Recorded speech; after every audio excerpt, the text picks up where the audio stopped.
You're watching 48 Fastcast. All right, y'all, 7:01 is your time. We are talking about food up here. Yeah, right. It's just about lunchtime for us since we wake up very, very early in the morning. But today, a great day if you maybe want to have lunch outside. It's going to be in the 70s or close to 70s. Sunny, just perfection for February. Absolutely beautiful day. Even if you want to grill outside a little bit too, make some food that way. Sounds good. Yeah, temperatures not bad this morning, 30s and 40s. Will warm up into the mid 60s, and we had all that rainfall during at least the early part of the day on Sunday. Want to show you a radar that doesn't have any rain on it. Now we've got a couple opportunities for rainfall as we go through Wednesday, Thursday, Friday, potentially into Saturday of this coming weekend. I hate forecasting rain for the weekend, but it does look like it's going to happen Friday night into Saturday. But for today, a lot of you off for President's Day. You don't have to go to work. The kids are off school. We've got sun and mid 60s. So that worked out perfectly. Maybe making up for the weekend. We do have some days where we're in the 70s too. Some of that fog is now starting to develop over parts of northwest Alabama, but it is most dense and widespread if you're heading into parts of maybe northern Mississippi or west Tennessee. Temperatures probably enough to make you grab some kind of a jacket. We're in the upper 30s to mid 40s. I mentioned those opportunities for rainfall. Would just be some drizzle on Wednesday, but Thursday night into Friday, that's when we're tracking our next round of rain. This is your 48 First Alert Road Report, sponsored by Bankston Motorhomes. All right, we are quiet in Huntsville. I'm going to zoom in. This is really our only slowdown here if you're getting off the Parkway in the southbound lanes headed to Governor's Drive. But other than that, really no issues. We are starting to see a bit of a slowdown on 31 northbound here in Athens as you approach 251 there. Taking you now to your drive times, those are looking good. Decatur to Huntsville will take you about 23 minutes. Hampton Cove to Huntsville will take you about 13. Well, new this morning, Huntsville police are currently looking for whoever shot into an occupied Airbnb overnight. This happened at a home on Roland Road early this morning. That's just off Bob Wallace and Triana Boulevard. Huntsville police say no one was hurt. Police tell us the person who shot into the house may have sped off before they arrived. It's been a hard week for everyone, but we're resilient and we are strong, and Fayetteville will rebuild. Well, it's been just over a week since a massive fire destroyed several businesses in downtown Fayetteville. Right now, these business owners are still working to move forward. 4 businesses were destroyed, as were several apartments. 3 Fayetteville firefighters were also hurt. Thankfully, they're all home and recovering this morning. Some business owners have spent the past week raising money for others to help those who need it during this difficult time. So many people are willing to come and help and do whatever we can to get these businesses back on their feet. I think you only get that in a small community. Now you have a chance to help with this rebuilding process. There will be a barbecue fundraiser this Thursday. More details on that event can be found with this story on our website, WAFF.com. State troopers have identified the Limestone County woman who died in a Sunday wreck. Troopers say Kathy Hamilton of Elkmont was killed after her pickup went off the road, hit a fence, then careened into a pond. This happened on Riverview Drive in Gadsden. Her 2 passengers, who are both from Limestone County as well, were taken to the hospital. No word on their conditions this morning. Well, Franklin County deputies have arrested the man they say stole from a dead man. Now, the Franklin County Sheriff's Office says Charles Burney stole over $500 from Charles Wyatt King back in December. King died at a drug house in Russellville. Burney is charged with theft, tampering with evidence, and abuse of a corpse. Now, this is all according to our media partners at the Times Daily. Well, now to a 48 safety alert. Flu cases are on the rise across our area, and this comes after Madison County schools had to close this past Friday because so many students were sick. The CDC says Alabama currently has a very high flu level. Only a handful of states have a higher spread rate right now. Take a look at this chart on your screen. The green line represents flu cases in Alabama, and there was a large spike right after Christmas and then a steep drop. But you can also see now a rise in cases at the end of that graph. Today marks 1 year since a tornado hit downtown Tuscumbia. Dozens of homes, businesses, and a school were damaged. Thankfully, no one was seriously hurt. There were several other tornadoes throughout the shoals on that day as well. Join us for our evening newscast where 48's Aria Pons will show us how the community has rebuilt since that storm. Happening this weekend, you can save money on severe weather items. Many items will be sales tax exempt, including flashlights, batteries, first aid kits, and fire extinguishers. The promotion runs from Friday through Sunday. Well, this morning, Today Show host Savannah Guthrie is issuing an urgent plea for the safe return of her mother. Now, it's been more than 2 weeks since Nancy Guthrie was last seen at her home in Tucson, Arizona. And we believe in the essential goodness of every human being. And it's never too late. Now, Savannah Guthrie making that statement yesterday. This all comes as authorities found DNA on a glove that's believed to belong to the kidnapper. So far, no arrests have been made. In Georgia, 2 state lawmakers are proposing a bill that, if approved, would block ICE detention centers from being built in the state. This comes as the Department of Homeland Security remains shut down this morning. State Senator Jaha Howard says that she wants to make sure state funds aren't being used to support ICE.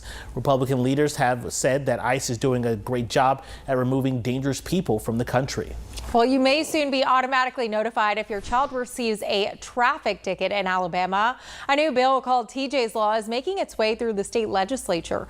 The bill is named after TJ Morgan and his girlfriend Lexi, who were killed in a crash in Tuscumbia in 2022. Neither teen was wearing a seatbelt.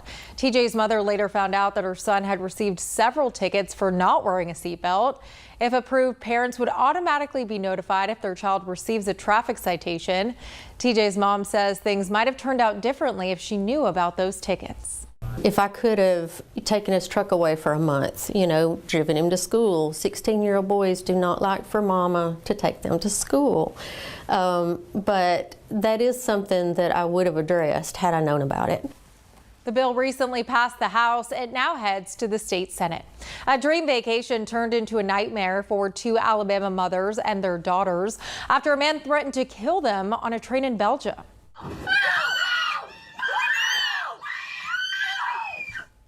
Amanda Hardy and Courtney Sutcher say they were waiting on a train in Brussels when a man came out of the bathroom and approached them. He asked, do you like ice? And we did not respond to that. He then pulled out a knife. Our estimation is about 18 inches long or so. And he threw down a jacket and a scarf on the ground and said, F ice. I can shoot too. I shoot faster than Americans. The women then ran off the train, which was still parked at the station. They say they went to the U.S. Embassy for help before being told it was closed on weekends. They also say they told a local police officer, but that officer did not believe them. Well, a measure lawmakers on both sides of the aisle are sponsoring is a bill that would protect you from fraudsters. Senator Katie Britt is co-sponsoring that bill that would allow police departments to use some of their grant funding to investigate financial fraud with a sophisticated form of technology. That technology would also make it easier for authorities to track the stolen funds. We're being inundated with cases that involve technology, but the resources that we have to combat them are often, and especially in the smaller parts of Alabama, we just don't have the resources, the money for the software that we need to help investigate these crimes. Now, this is really meant to help as well. Elderly people, adults 60 and older, lost over $4 billion to scams back in 2024. That's according to a recent report from the Senate. This morning, one Alabama lawmaker sharing a new proposal for a state lottery bill. Representative Philip Ensler filed the Clean Lottery Act last week. He says it would help fund schools and hospitals around Alabama. Now, if approved, you'd get the chance to vote on a statewide lottery. Ensler says he tried to make the proposal as simple as possible. There are just so many details and it becomes more complex. So separating out the lottery, it's the gaming and gambling aspect is a little bit more complex, and there's a lot more deliberation around who should get the licenses and where the casino should be. With a lottery, it's much more straightforward of should we have it or should we not. Ensler's proposal still has to be considered by both the House and the Senate. Well, there will be fewer learning opportunities for students at the University of Montevallo in Shelby County. The university's Board of Trustees voted on Friday to get rid of several of its minors and at least 7 concentrations. University leaders are also considering cutting some of their athletic teams as well. Now, they do say currently enrolled students, though, shouldn't worry. All of our students who are currently here at the University of Montevallo with one of these declared minors or concentrations will be able to finish out their degree here with that minor or concentration. Some of the minors that were cut include African American Studies, Latin American Studies, and Philosophy and Religion. Well, this morning, several Tennessee families are grieving after 4 men were killed in a plane crash in Colorado. Aaron Stokes, a business owner, was on the plane with his son, nephew, and a friend when the plane crashed around 3 hours from Denver. Stokes had founded a consulting business for auto shops across the country. His son and nephew also died in that plane crash. The other man killed, Austin Husky, was a third-generation business owner in the area. No word yet on what caused that crash. In Bedford County, 41 DUI arrests made by a single state trooper have been thrown out after those drivers were actually found to be sober. The dismissed cases involve arrests made by former trooper Asa Pearl between 2021 and 2024. Ron LaFlamme was one of those arrested by Pearl. He says he learned quickly Pearl was not doing his job correctly.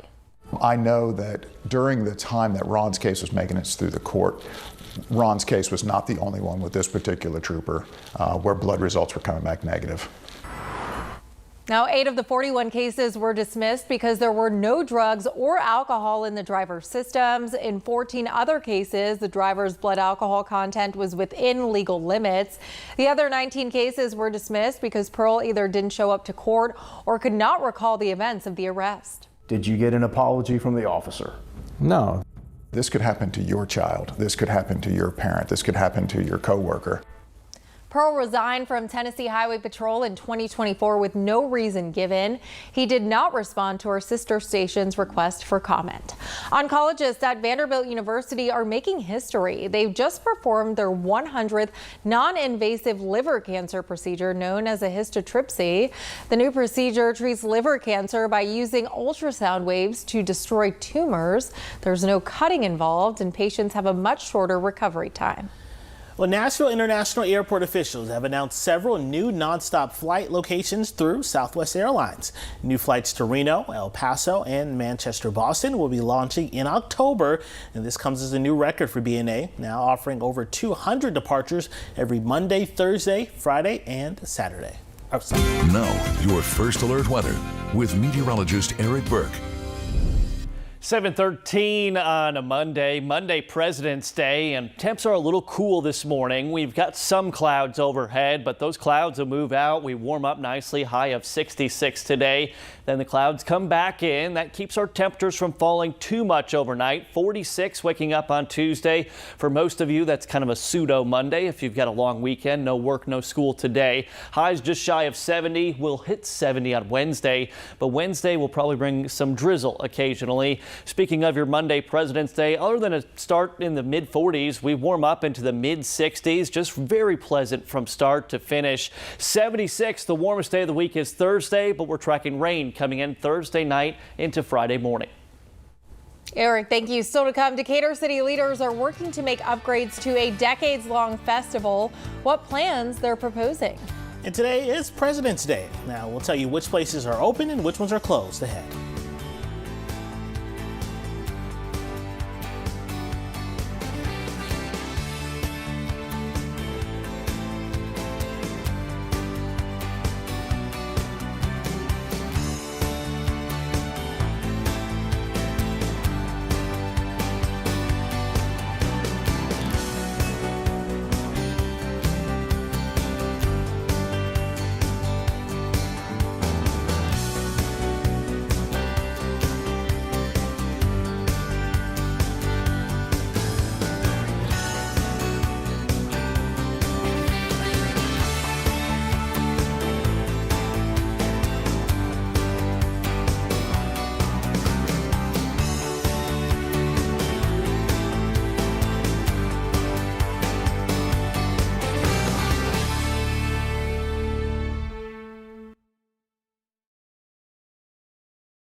We have a 48 recall alert for you. Some baby food is being recalled because it could make your child sick. Now, this recall is for Tippy Toes apple pear banana fruit puree.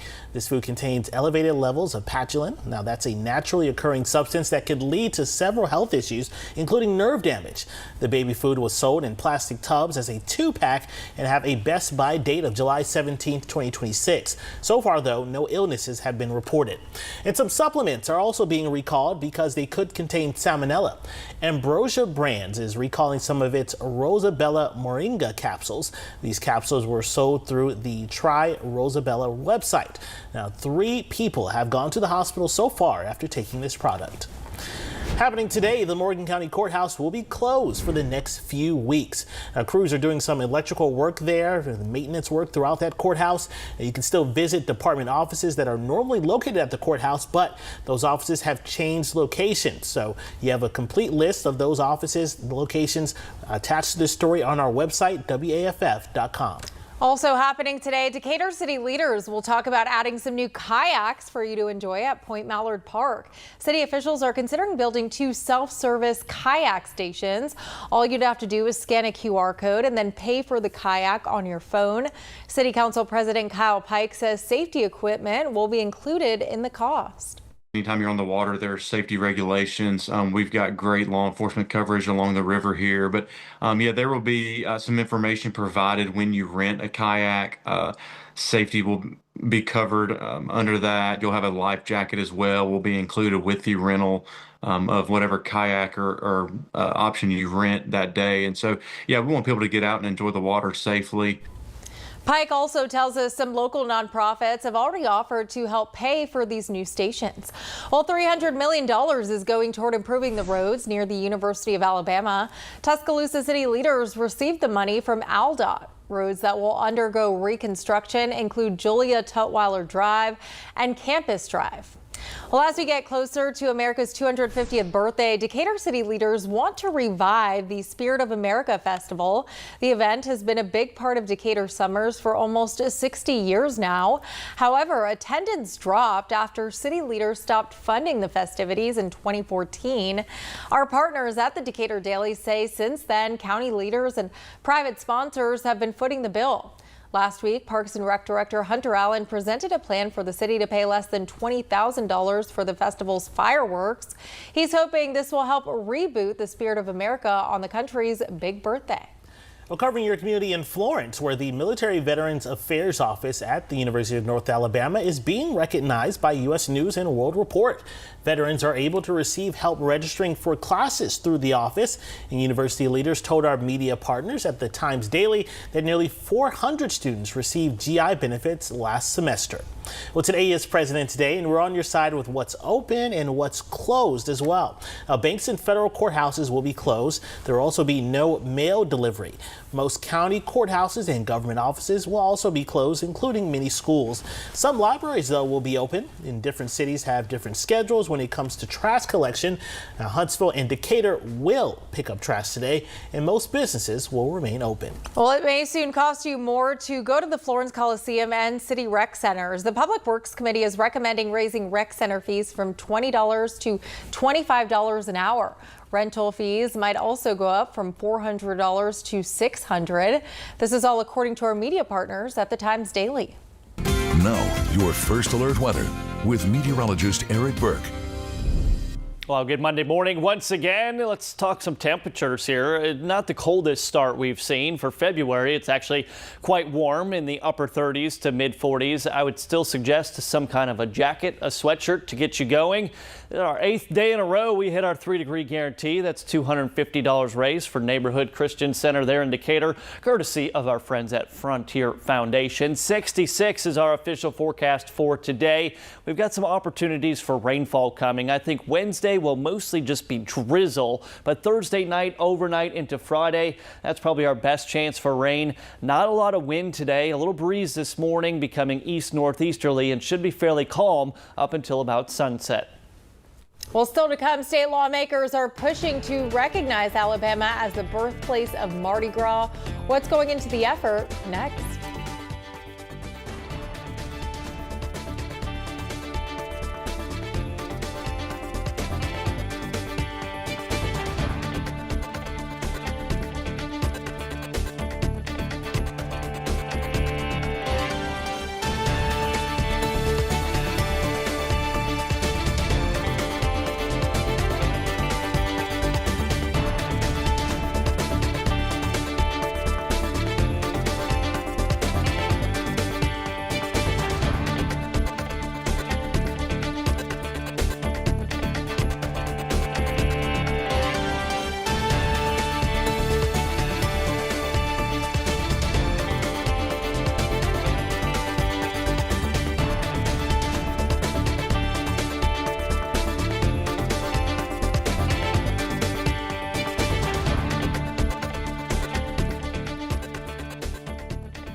Well, you can now better protect your car from thieves with some help from AAA.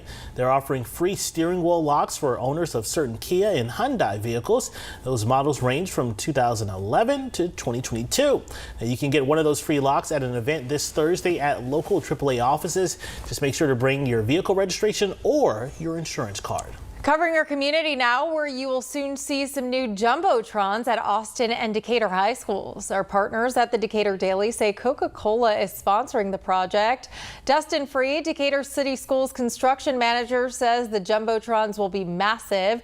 They will be 43 feet tall and about 35 feet wide. One will be installed at Ogle Stadium at Decatur High, and the other will be placed on the football field at Austin High. Decatur city leaders are proposing several changes for the Point Mallard Golf Course. Parks and Recreation Director Hunter Allen wants to lower prices for locals while increasing rates for visitors. For a Decatur resident, the proposed fee is $31 for 18 holes with proof of residency.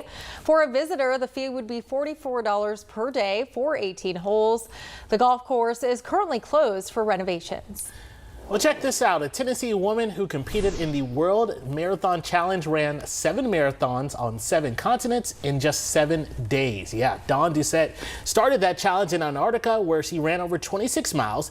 Then she ran across Cape Town, South Africa, then over to Australia, then Dubai, then Madrid in Spain, then Brazil. She finally crossed the finish line in Miami 183 miles later, and she placed third in the women's category. You never know what tomorrow's going to bring, so I feel like if there's something you want to do, if there's a challenge, something you want to accomplish, do it now. Now, she's ran over 80 marathons before, including 2 on every continent and at least 1 in all 50 states. Well, if you're a country music lover, you can now buy your tickets to see Alabama native Riley Green in Gadsden this spring. Mayor Craig Ford says Green will be performing at the AMP Gadsden on Tuesday, April 14th. The award-winning singer will be joined by special guests to perform an all-acoustic set following Green's celebrity golf tournament. The concert starts that day at 7 p.m. Well, Mobile could soon be federally recognized as the birthplace of Mardi Gras in the United States. Now, State Congressmen Barry Moore and Shamari Figures are leading that push. Mardi Gras has been a defining part of the culture there in Mobile for more than 300 years. I think that'll be amazing for the city. Hey, we did it first according to the history books, so since 1703. Mobile is the birthplace of Mardi Gras. I'm a native Mobilian, so I know that from going up here. New Orleans thought they were, but we proved them wrong, didn't we? Yeah, laying down the truth there. Now, the official Mardi Gras date is tomorrow, February 17th, of course, the day before Ash Wednesday. Now, your first alert weather with meteorologist Eric Burke. Yeah, one of these years I really got to make it down there to Mobile, see it in person, a big party going on. 66 degrees, that is party worthy this afternoon. We will be mostly sunny, a little bit of cloud cover here this morning. Just try and enjoy it, try and get the kids out. Not too many video games today. I know they don't have to go to school. Temperatures in the mid 30s to mid 40s. Jacket, sweatshirt, and you are on your way. 76 is our high on Thursday. Now toward the end of the week, into the weekend, we've got another front coming in that will drop temperatures a little bit. Fresh air forecast. Good day to go to the park, and our temperatures will warm up pretty quickly. 46 degrees overnight tonight with increasing clouds. Your extended forecast looks like a spring-like forecast. A lot of 70s for the week ahead with a few opportunities for rainfall. Best chance of rain probably coming Thursday night into Friday, and then again potentially impacting some of those Saturday plans if we do see some rain. You know, when it happens, the Mardi Gras thing, I think we'd have 48 News Today live from Mardi Gras. Yep. Pitch Heard that. it here first. Yes. All right. Able and willing. Yes. All right, y'all have a good one.